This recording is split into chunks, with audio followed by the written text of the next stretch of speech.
February March 2026च्या इयत्ता 10वी व 12वी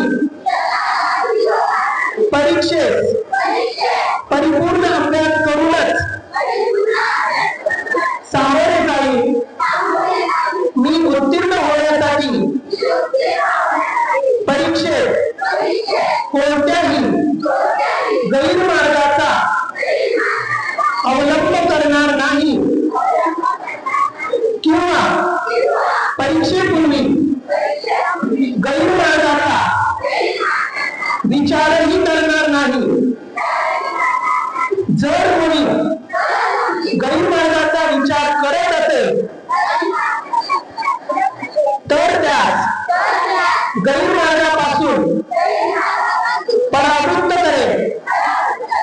परीक्षेला सामोरे जाताना